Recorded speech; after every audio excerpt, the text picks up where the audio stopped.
Hello friends, मैं lucky आपका स्वागत करती हूँ अपने YouTube channel Shivansh Hindi point पर। सभी को मेरा नमस्कार। आई होप आप सभी बहुत अच्छे होंगे और अपने एग्जाम की तैयारी लगातार और बहुत अच्छे ढंग से कर रहे होंगे। फ्रेंड्स, एक और सुपर रिवीजन क्लास में आप सभी का स्वागत है। स्टार्ट करते हैं आज की क्लास। अगर चैनल पर नए हो तो चैनल को सब्सक्राइब जरूर कीजिएगा, जिससे कि आने वाली हर वीडियो का नोटिफिकेशन आपको टाइम पर मिल जाए। स्टार्ट करते हैं आज की क्लास। आचार्य रामचंद्र शुक्ल ने आदिकाल का समय माना है, तो ये माना है संमत 1050 से 1375। प्रश्न 2 है, आदिकाल को बीज वपन काल किसने कहा है? ये कहा है महावीर प्रसाद द्विवेदी ने। प्रश्न 3 है, रीतिकाल को रीति काव्य किसने कहकर पुकारा है? तो ये पुकारा है जॉर्ज ग्रियर्सन ने। प्रश्न 4 है, हिंदी साहित्य के इतिहास को व्यवस्थित रूप देने का श्रेय किसको है? तो ये है रामचंद्र शुक्ल को। प्रश्न 5 है, हिंदी साहित्य का आधार इतिहास किसके द्वारा लिखा गया? ये लिखा गया है डॉक्टर सुमन राजे के द्वारा। प्रश्न 6 है, हिंदी साहित्य के इतिहास लेखन की परंपरा का सूत्रपात किया था? तो ये किया था गारसादा तासी ने।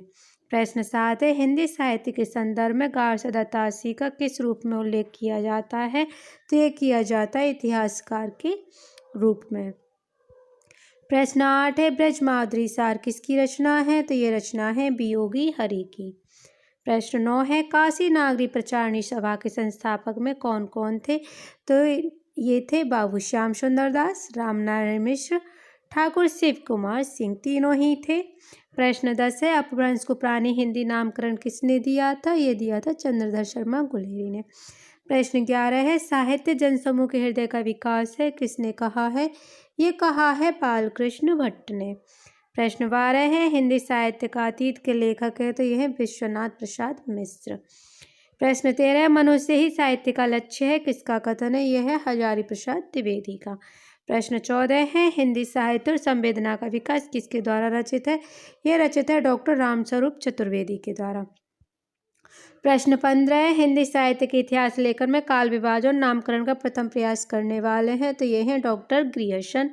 प्रश्न 16 है, प्रत्येक देश का साहित्य वहाँ की जनता की चित्तवृत्ति का संचित प्रतिबिंब होता है, तब यह निश्चित है कि जनता के चित्तवृत्ति के परिवर्तन के साथ साथ साहित्य के स्वरूप में भी परिवर्तन होता चला जाता है। किसका कथन है? तो यह कथन है आचार्य रामचंद्र शुक्ल का। प्रश्न 17, खड़ी बोली हिंदी का प्रथम कवि माने जाते हैं? तो ये है अमीर खुसरो। प्रश्न 18 है, पृथ्वीराज रासो के रचयिता का नाम क्या है? यह है चंद्रवरदाई। प्रश्न 19 है, महापुराण के रचनाकार कौन है? तो यह है पुष्यदंत।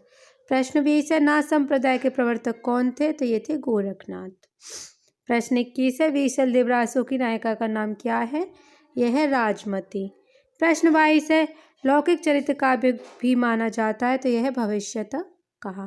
प्रश्न 23 है, विद्यापति की कौन सी रचना है? तो यह पदावली मैथिली भाषा में, कीर्तिलता और कीर्ति पताका अवट्ट भाषा में है। प्रश्न 24 है, चंदनवाला रास के रचयिता हैं? तो यह है आशुक।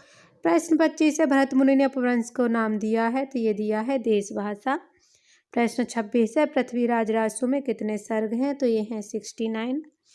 प्रश्न 27 है, किस रचना में कड़वक शैली का प्रयोग हुआ है? तो यह महापुराण, पमचर्यु, जम्बूस्वामी चर्यु, इन सभी में कड़वक शैली का प्रयोग हुआ है। प्रश्न 28 है, आदिकाल के किस कवि की भाषा हिंदी के वर्तमान रूप में सर्वाधिक निकट है? तो यह है अमीर खुसरो की। प्रश्न 29 है, शिलांकित रचना मानी जाती है? तो ये राउलवेल मानी जाती है।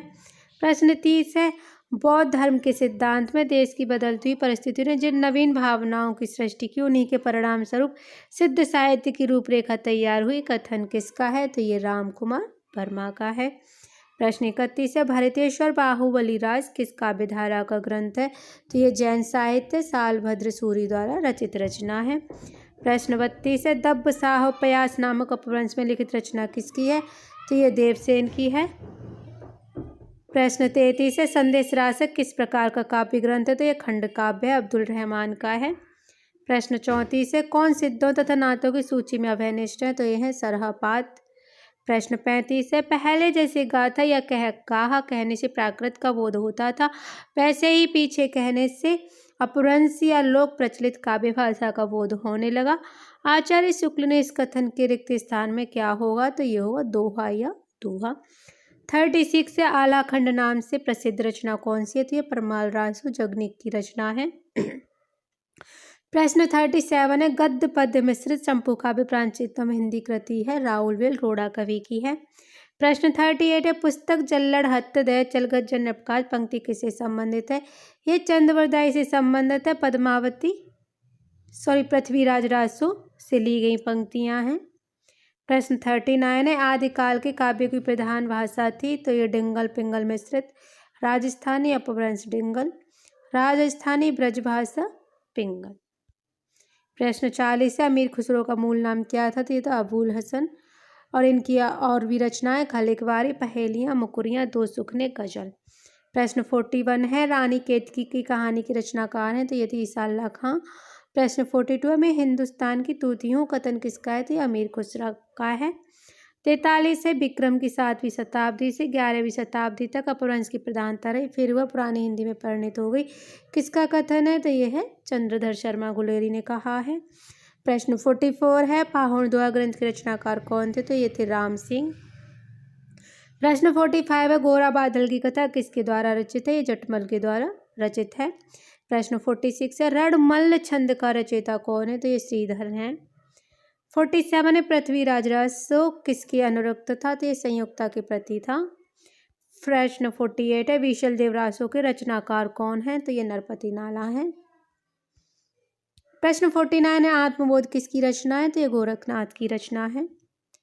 आज का लास्ट प्रश्न है, सिद्ध कवियों द्वारा प्रयुक्त भाषा को क्या कहा जाता है? तो ये संध्या भाषा कहा जाता है। फ्रेंड्स, ये मैंने पूरे 50 प्रश्न करवाए हैं आदिकाल से संबंधित। कोई भी ऐसा प्रश्न नहीं है जो कभी किसी परीक्षा में ना आया हो, बार बार रिपीट होने वाले ही प्रश्नों में करा रही हूँ और कराती हूँ, जो कि आपके एग्जाम में आते ही हैं। तो फ्रेंड्स, अगर क्लास पसंद आई हो तो लाइक शेयर ज़रूर कीजिएगा और चैनल को सब्सक्राइब कीजिए, जिससे कि आने वाली हर वीडियो का नोटिफिकेशन आपको टाइम पर मिल जाए। मिलते हैं कल की क्लास में एक नए मॉक टेस्ट के साथ। वीडियो देखने के लिए धन्यवाद।